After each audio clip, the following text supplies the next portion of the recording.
When I was in grade 9, I had a class where we were taught a bit of philosophy for the first time. When introducing the purpose of philosophy and morality, the teacher said something along the lines of, "It's what makes humans different from wild beasts." And I remember feeling very irritated by that phrase. It felt derogatory towards other living creatures, as if humans were somehow above them. It made me wonder, what really makes humans special or different from other animals? What makes us human? I'm definitely not the first person wondering about it. When I searched up what makes us human on YouTube, at least 10 TED Talks with that same title came up. It actually made me a bit disappointed. I was hoping to have a unique topic. Despite that, I went on searching for a unique answer. And to see what the people around me think, I sent out a survey asking this exact question: what makes us human? The survey was answered by 50 teachers and students, and although every answer was different, a lot of them expressed similar ideas, which I want to discuss with you today. Let's start with one of the more obvious answers: intelligence. A lot of people on the survey mentioned our cognitive skills, our brains, and so on, but let's generalize that into a category of intelligence. Now, of course, the question of what intelligence is could be its own TED Talk, but for the sake of time constraints, let's consider intelligence as cognitive skills that researchers can measure. And if intelligence is what makes us human, then we should probably be the only, or at least the most intelligent species. Yet research has given us countless examples that contradict this claim. Let me share an example that you might not have heard of. When you think of intelligence apart from humans, who comes to your mind? Raise your hand if you thought of dolphins. Raise your hand if you thought of chimpanzees. Did anyone think of octopuses? Oh wow, yeah, okay. What about crows?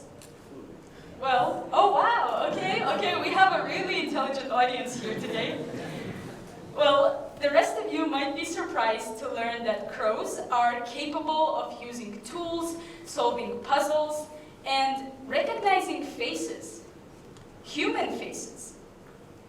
A study published in 2010 in the journal Animal Behavior demonstrated that crows can remember human faces for years and even tell other crows whether that human treated them poorly and should be avoided.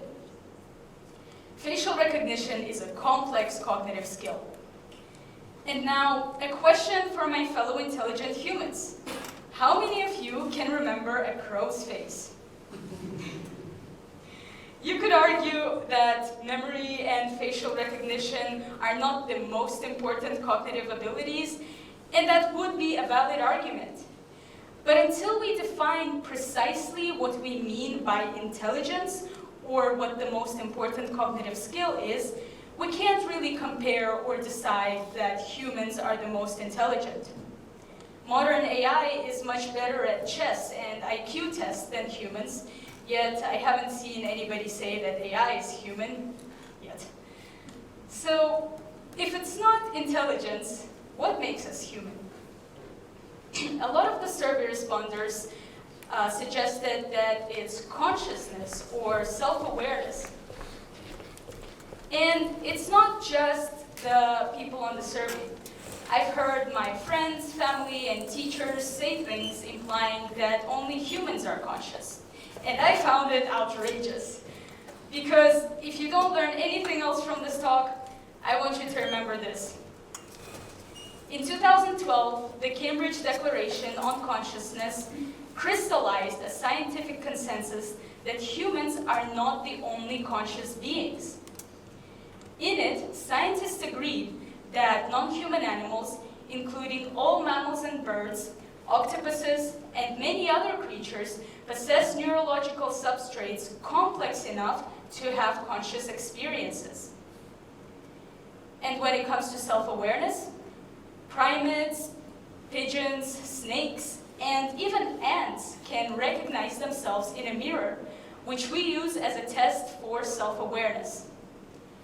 Interestingly, human children are not able to pass this mirror test until they're about 2 years old. And if self-awareness were the thing that makes us human, would that mean that a 1-year-old baby is not human? So maybe it's not self-awareness or consciousness that makes us human. Then what is it? A few people on the survey mentioned language.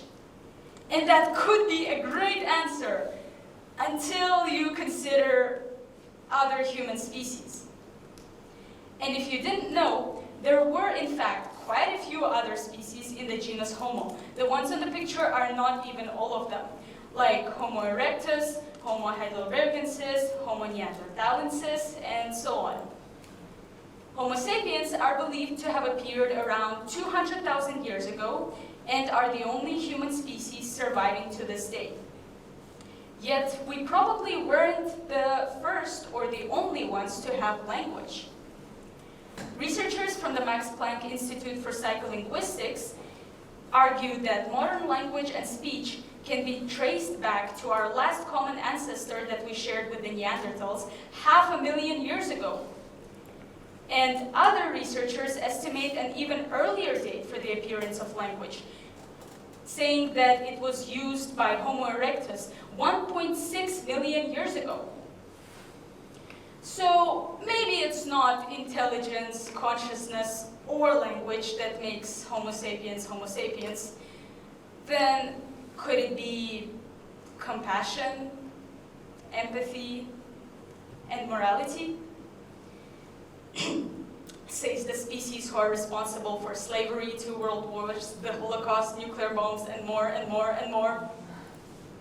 Anyways, studies have shown that primates and even rats and chickens display empathy and feel the pain of other individuals. Philosophers like Mark Rowlands argue that some non-human animals can behave on the basis of moral motivations.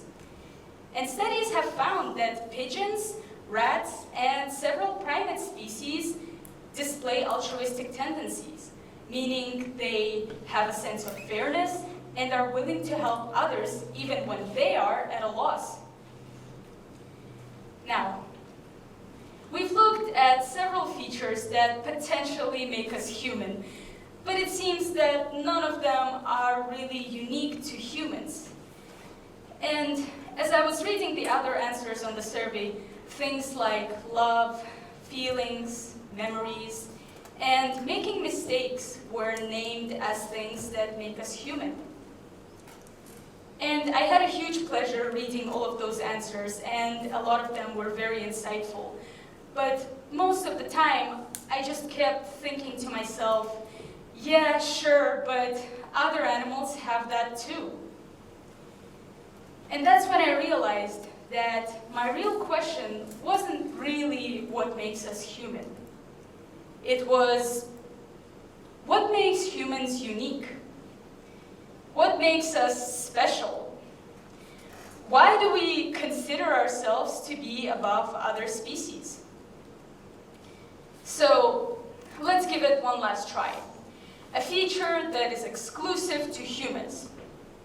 This one wasn't an answer from the survey, but according to Charles Darwin, it is blushing. He called blushing the most peculiar and the most human of all expressions. But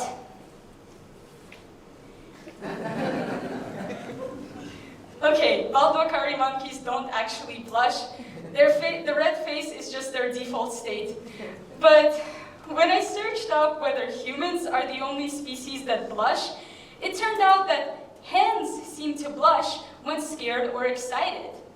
Even the great Charles Darwin got it wrong. And at this point, I am completely in despair. Is there anything special about humans? From what we've discussed so far, it just seems that humans are not that special. And of course, we can't go over all the possible answers in this short amount of time. And there are many other things that you could suggest make us human, like art, cooking, jokes, writing, theory of mind, and so on. We want to be special, and I'm not an exception.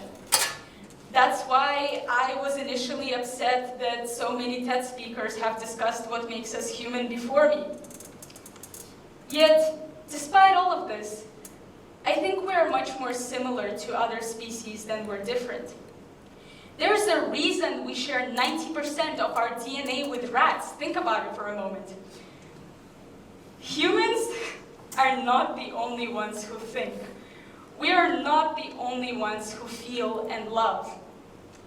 Even if we say that those things make us human, they're not unique to humans. What if we've been using this imagined superiority or specialness as an excuse for harming other beings? Even our language reinforces it. Notice the difference when we say humans versus animals, when biologically it is a fact that Homo sapiens are animals too. When I realized this, I started making a conscious effort to say other animals instead of just animals, and I challenge you to try this too and see how your perception changes. I just think we should be less arrogant. Humans are not the only conscious species. We're not even the only species that blush. In the big picture, we're just a speck of dust on a pale blue dot. So, if you call other animals wild beasts, remember that you are one too. And it's not a bad thing.